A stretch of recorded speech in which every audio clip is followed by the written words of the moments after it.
Hi YouTube, welcome back to Wtf Rc Cars. So we're going to carry on building the XT8E, and we're moving along with the front and rear transmission now. So you're going to want to get bag and the contents of it of bag 02. You're going to need a little bit of oil and the graphite grease. So let's crack on with this. So the first thing we want is the shorter of the drive shafts, and then we want one of these boots. So you're going to try and get that on, see how we can get that on without it ripping.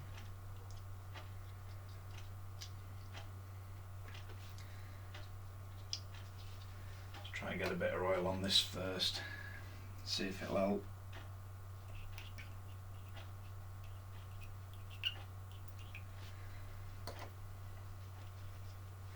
Because the hole in end of these ain't very big.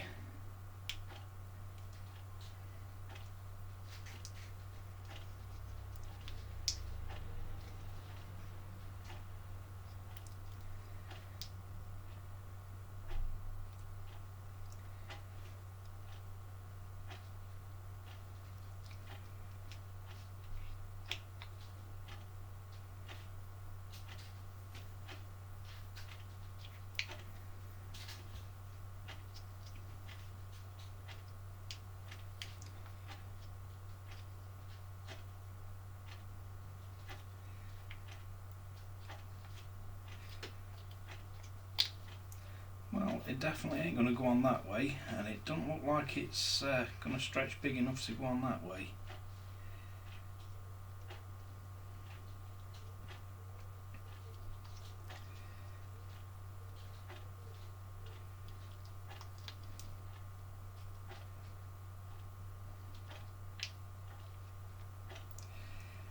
So it looks like the only way to do it is to just carefully stretch it round.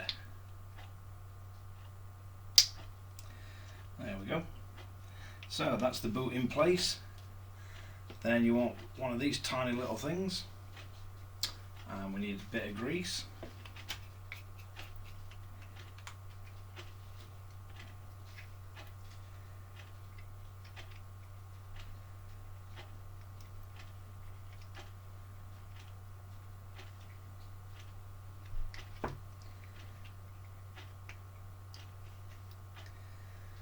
And then you need a pin. So we've got to get that inside there. And then we're going to need one of the housings.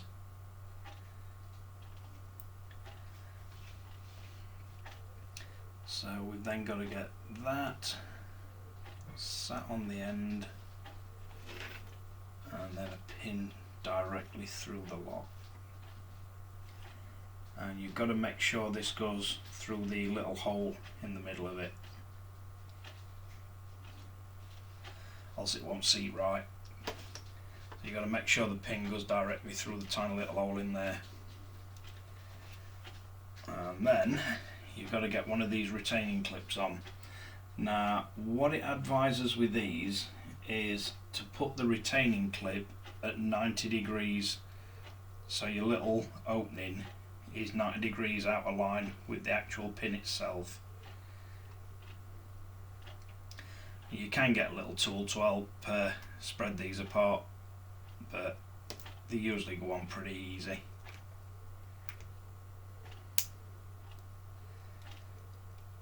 Now you should be able to have it lined up with one of the open holes. So that's this first bit done. Just check it for operation, make sure it all works. Then moving on now, should be able to slide the rubber boot down.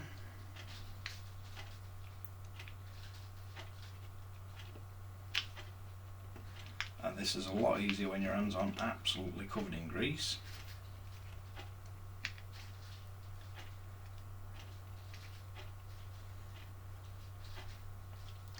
you just want to make sure the boot's slid all the way back to the base of it. So what's this next bit? So it looks like we're going to need a grub screw. I think these are identical, front and rear hubs. So we're going to need that, and we're going to need 2 of these steel bearings.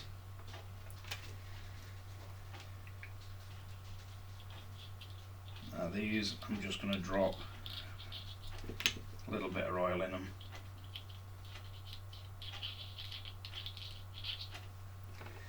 The blue rubber sealed ones look like they've got quite a bit of oil on, but it's not going to hurt getting a little bit of oil extra in these. So we need to place these inside the diff casings, and then we're going to need one of those drive gears, and you're going to drop that inside, and then we should be able to line that up.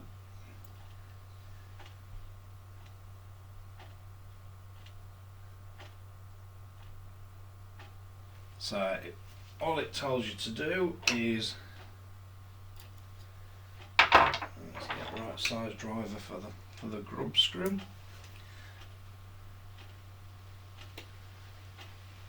Now strangely enough it doesn't say thread lock, or does it? Yeah. So we're going to need a tiny bit of thread lock on the end of that. Just nip and get my thread lock.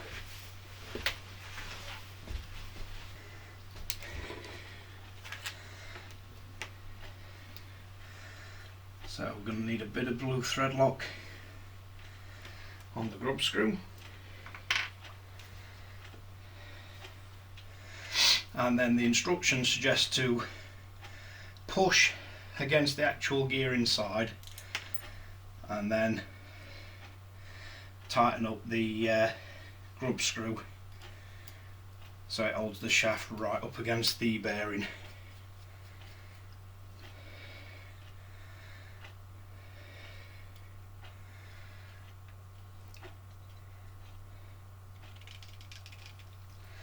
You want to get that nice and tight because we don't want that coming loose.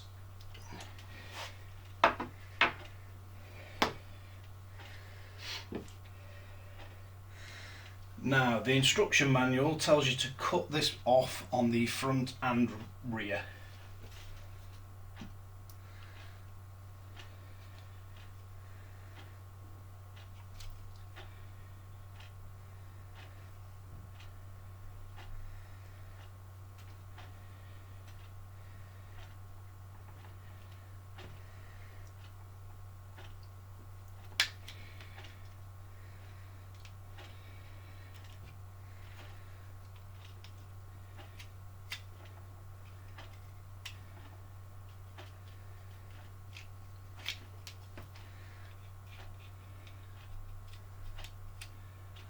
Just carefully clean it up.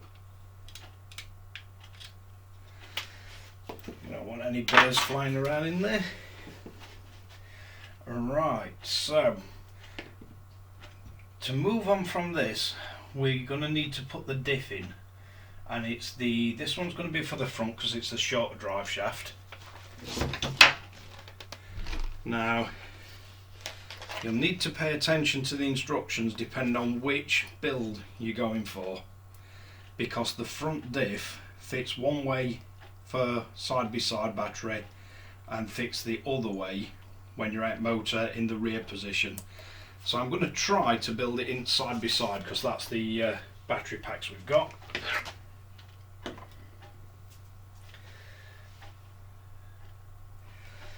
So if this is going to be as diff in the front, then the 10,000 CST diff, and it looks like they're wanting us to orientate that way.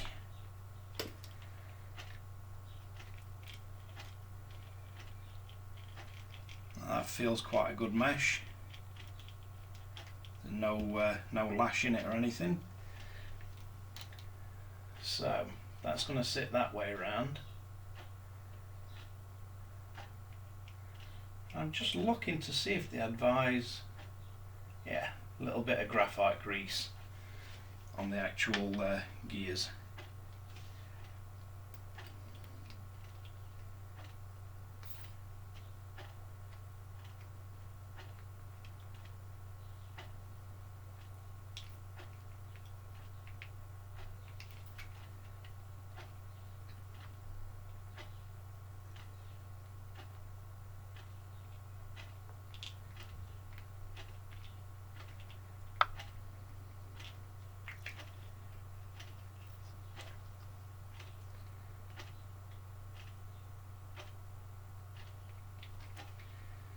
I think by the looks on it, with this graphite grease, it looks like Xray give you about 2 tiny little drops of it in this tub.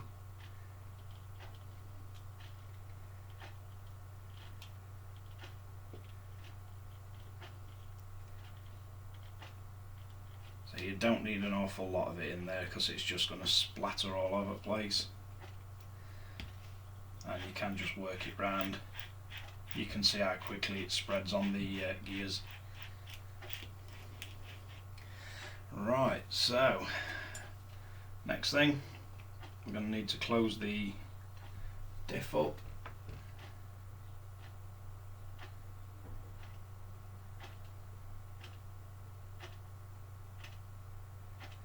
It looks like we need to remove the little plastic insert again.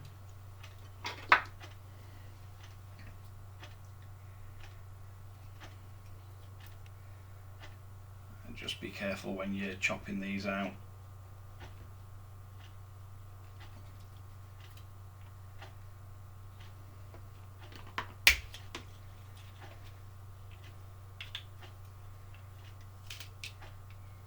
And then again, just clean any rough bits away from the edge.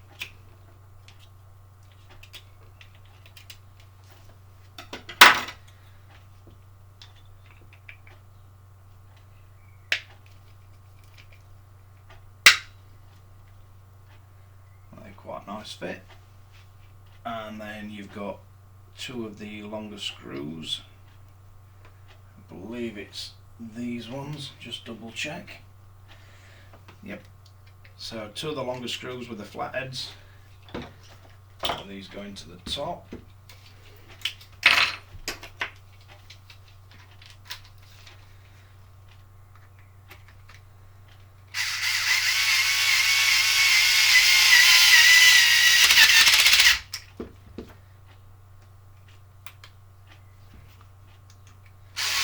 From experience of building the XT4, I can remember whenever you're screwing anything into these bulkheads, they're usually quite stiff. But I always like to finish these off with just a normal manual driver.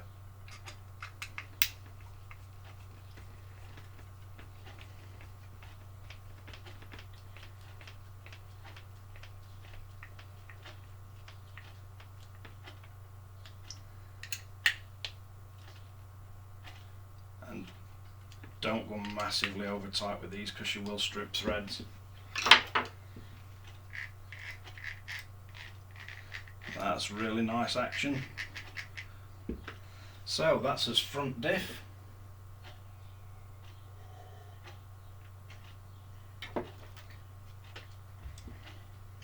And again, we've got the gear to that side because we're going to attempt to do the saddle pack layout first. Right, next thing says we're going to need 2 of these, and they've got tiny little Allen or hex drive heads in them. We're going to need, I believe it's that one for the front.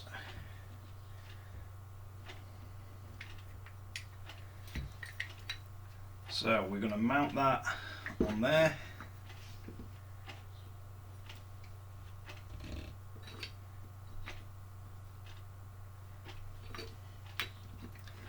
So it looks like we're going to use 4 of these.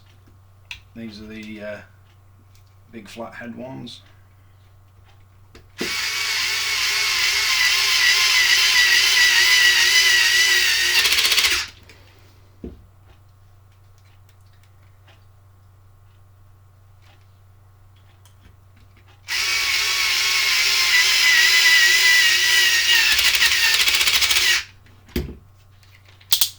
Gonna need a bit more torque on these.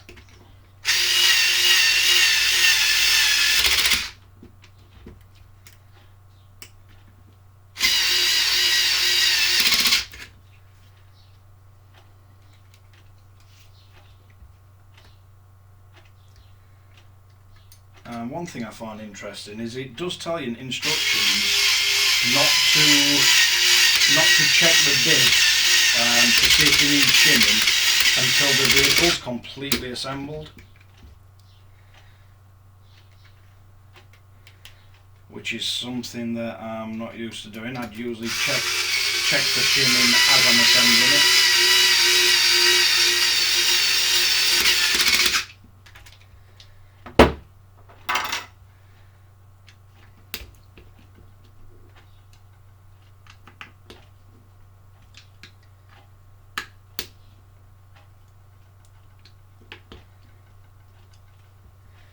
Right, so what else do we need?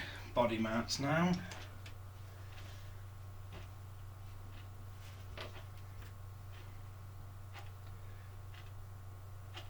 So it looks like it's the shorter ones for the front, and we want, where's these screw in? No, it's showing you to screw that in, but they've already got little lugs on. Maybe that's changed, unless it's, do we have different ones? Yeah, so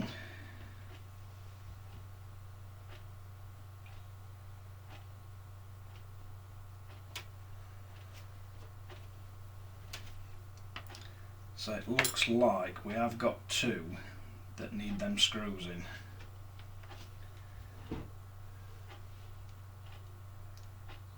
It looks like they're designed to go in the bottom ones. I think these are 1.5 mil hexes.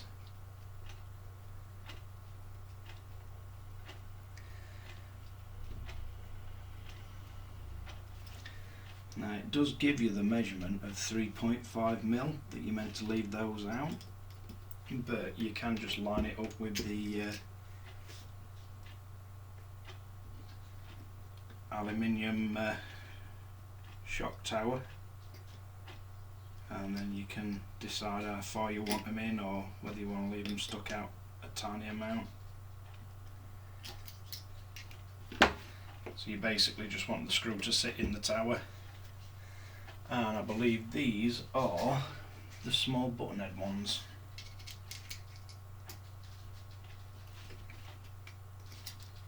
Size of the egg. So these are 2mm by the looks of it.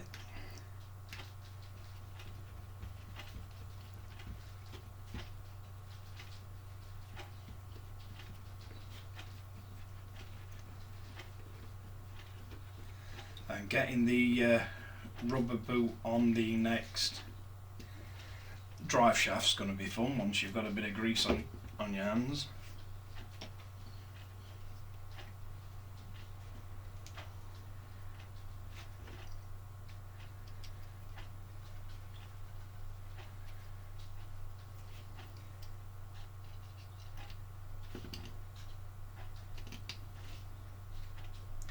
As I say, it does give you the measurement of these if you want to get them absolutely perfect. As to the manual, it's 3.5mm.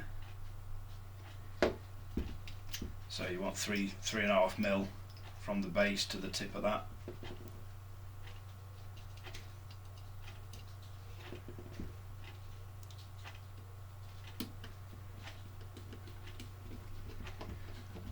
So as soon as we've got this done, we should be on to the rear one. Now I'm not entirely sure if the motor that I've got will fit where I want it, or if I'm going to have to change the build layout of this, but if I have to change it, then we'll do a video of it so you can see exactly what else we need to do. And this one we're still using all the same bags and everything, but the longer drive shaft. So again, we want a little bit of oil on here, and then we're going to try and get this lovely boot over the end of it.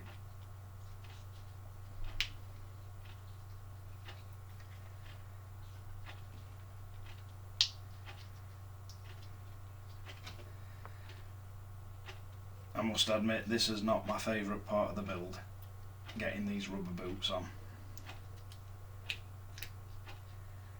It would probably help if I didn't bite all my fingernails off, but we're getting better. So we want one of those,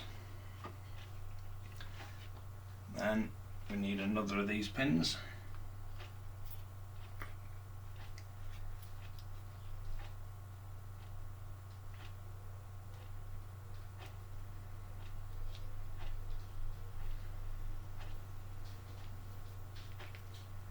And as for this graphite grease, probably going to buy myself a tub of it, because using these little things to squirt them on is horrible. But it is really good stuff, graphite grease. It works really well. So that's that on. And then we need the pin through.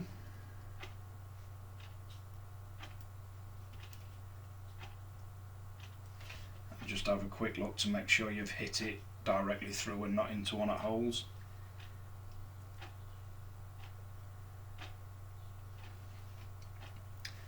And then again, we need the retaining clip on with the two little holes 90 degrees out away from the direction that you've got the actual pin itself.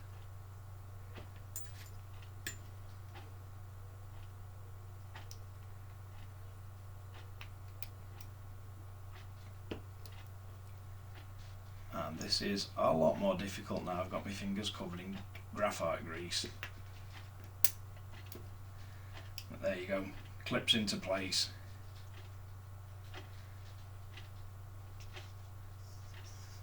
And then again, we can just close it up. And that little lip there, you want the end of the boot to just sit snugly on the end of it, so it's nice and flat. Right, so again we're going to have to remove these little moulding bits.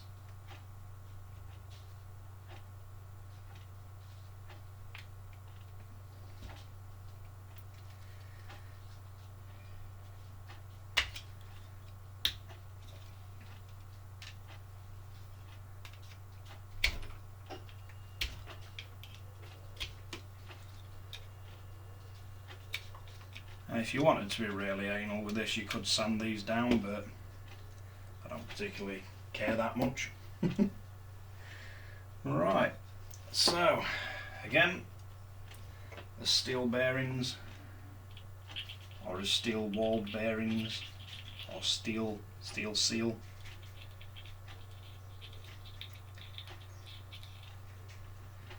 I'm just going to get a bit of oil in these.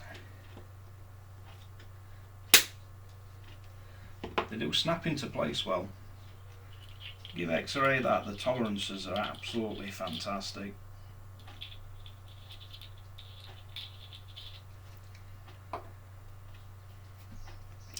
I was quite impressed with it when I built the XB4, and I'm just as impressed with it building this one.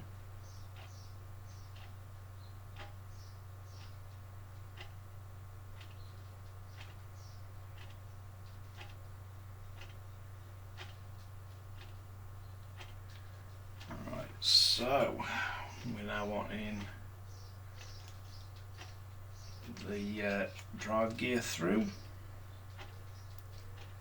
and we're we're going to want to line that up, and we need the little grub screw with a tiny bit of thread lock on it.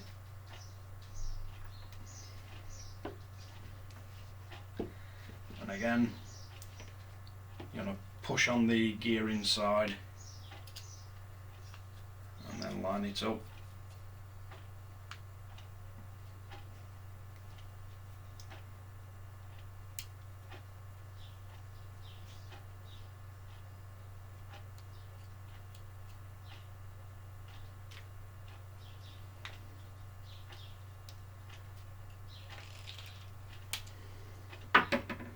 So that's nice and tight, and just check it, make sure you've got no play, nice smooth operation. Right, now the rear one, so for the saddle packs it looks like we're going for the same orientation. So we're going to have the rear diff,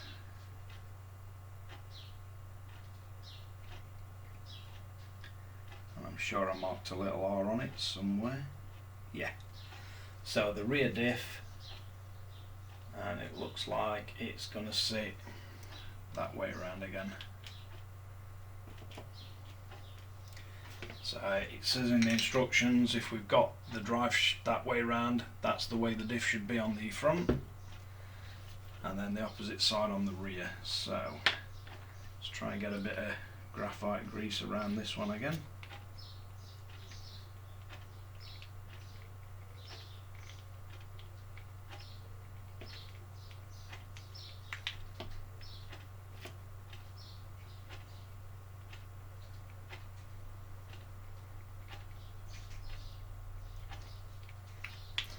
And again, with this, with graphite grease, you don't have to go absolutely mental with it,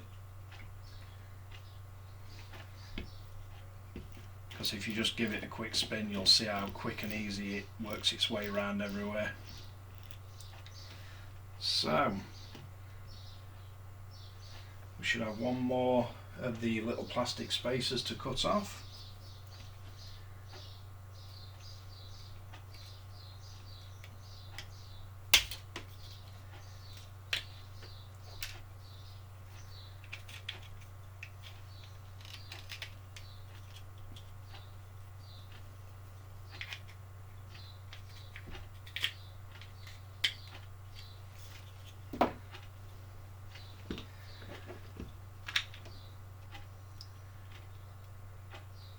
There's very little movement in that at all, so I'm not sure if them if the shims are what you use to shim the diff. I would think so, looking at it, but there's almost nothing play wise in that.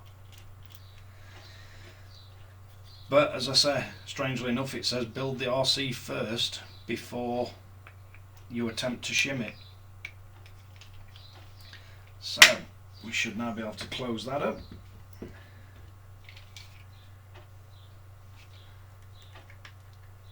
And we've got two of the flathead screws in the top.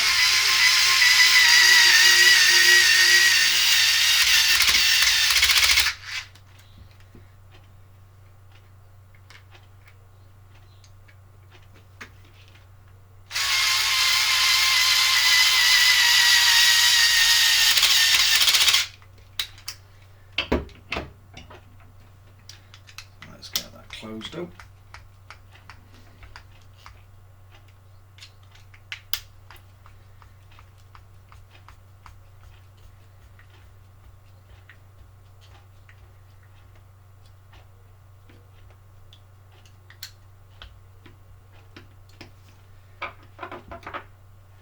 Right, then we need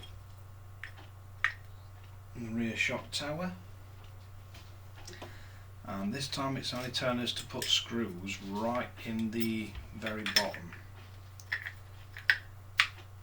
So these bottom two holes.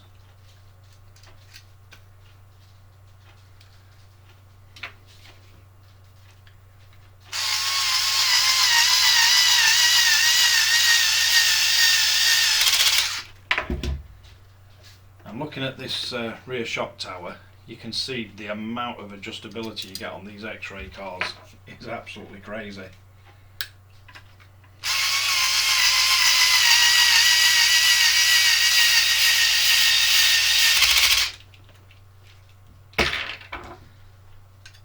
Just finished tightening that up.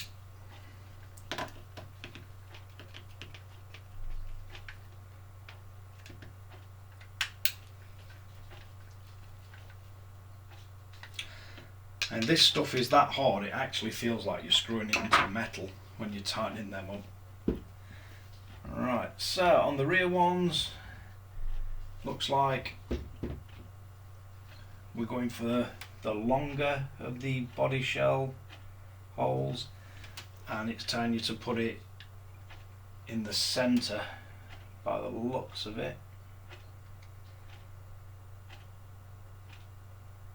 Now, so put the locating peg one below centre, and the actual screw goes in the centre hole. Looking at the instructions,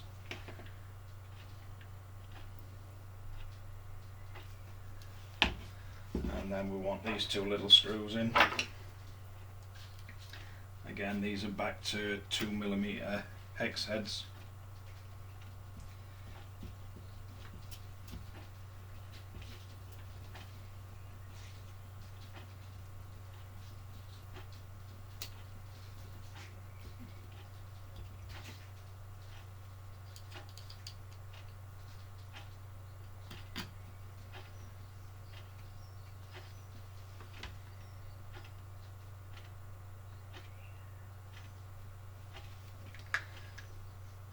Now it looks like this is identical no matter which way around you put it, because there's none of the holes tapered or anything.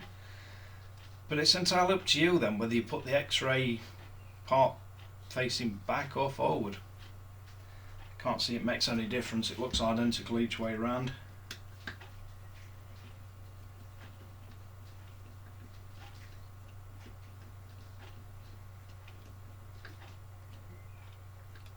Really depends whether you want to see the Xray logo from front or rear.